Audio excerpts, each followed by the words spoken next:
नमस्कार, मी पंजाब डक हवामान अभ्यासक मुक्काम पोस्ट गुगळी धामणगाव तालुका सेलू जिल्हा परभणी। आज आहे 29 मे 2024। मी आहे पंजाबमध्ये अमृतसर या ठिकाणी। अमृतसर या ठिकाणी तर सांगू इच्छितो, या ठिकाणी आल्याच्या नंतर वाघा बॉर्डरच्या इथं तापमानाची नोंद जवळपास 52 अंश सेल्सिअस होतं, म्हणजे इतकं तापमान होतं। तर हे तापमान आता आज अमृतसर या ठिकाणी नोंदले गेलेलं आहे। तर तुम्हाला एक सांगू इच्छितो, अशीच परिस्थिती आपल्या महाराष्ट्राकडे देखील अनेक 2-4 वर्षामध्ये उद्भवणार आहे। जोपर्यंत आपण झाडं लावणार नाही तोपर्यंत अशी परिस्थिती राहणार आहे। पण शेतकऱ्याला आता एक अंदाज देतो। तर आज आहे 29 मे 2024। शेतकऱ्याला सांगू इच्छितो, शेतकऱ्यांना आणखीन 2-3 दिवसांमध्ये शेतीचे कामे आटपून घ्या, कारण की राज्यामध्ये जवळपास 1 तारखेला 1 तारखे ते 1 जून ते जवळपास 10-11 जूनपर्यंत दररोज भाग बदलत पावसाचा सुरुवात होणार आहे। म्हणून हा अंदाज लक्षात घ्यायचा।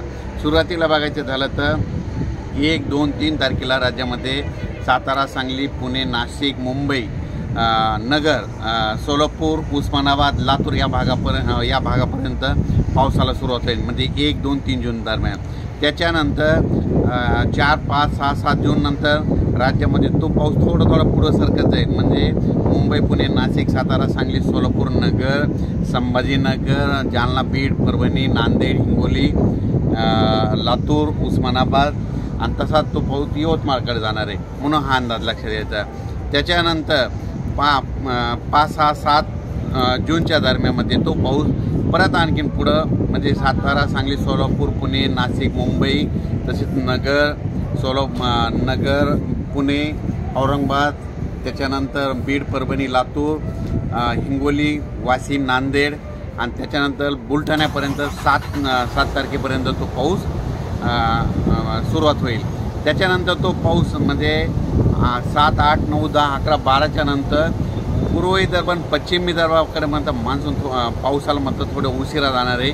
म्हणून हे अंदाज लक्षात द्यायचा, कारण की पूर्व विदर्भात 7 तारखेच्या नंतर थोडा पाऊस सुरू होणार आहे। म्हणून हे अंदाज लक्षात द्यायचा। एकंदरीत परिस्थिती बघायची झाली तर राज्यामध्ये मान्सून म्हणजे केरळमध्ये मान्सूनला 31 आणि 1 तारखेला चांगलं पोषक वातावरण तयार झालेलं आहे आणि पोषक वातावरण राहील। त्याच्यामुळं आपल्या इकडं पाऊस चांगल्या तऱ्हेने पडणार आहे। म्हणून हा अंदाज लक्षात द्यायचा। पण परिस्थिती एक सांगू इच्छितो की राज्यात शेतकऱ्याला पाऊस पडल्याच्या नंतर जमिनीमध्ये एकही ओल गेल्याशिवाय पेरणीचा निर्णय घेऊ नये, कारण की जोपर्यंत शेतात पाऊस पडल्याच्या नंतर शेतात जायचं, कुदळीमध्ये खोदल्याच्या नंतर जमिनीतली ओल तपासायची, एकही जर ओल गेली तर तुम्ही पेरणीचा निर्णय घेऊ शकता। परत तुम्हाला एक सांगू इच्छितो, राज्यात एकंदरीत परिस्थिती बघितली तर राज्यामध्ये म्हणजे चांगल्या स्वरूपाचं वातावरण आहे, हे देखील तुम्हाला सांगू इच्छितो।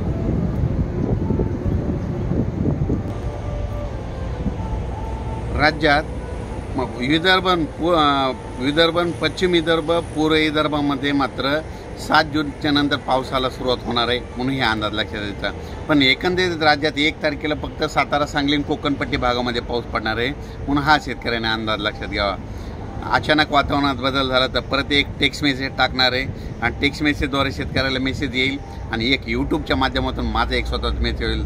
थांबतो। जय हिंद, जय महाराष्ट्र।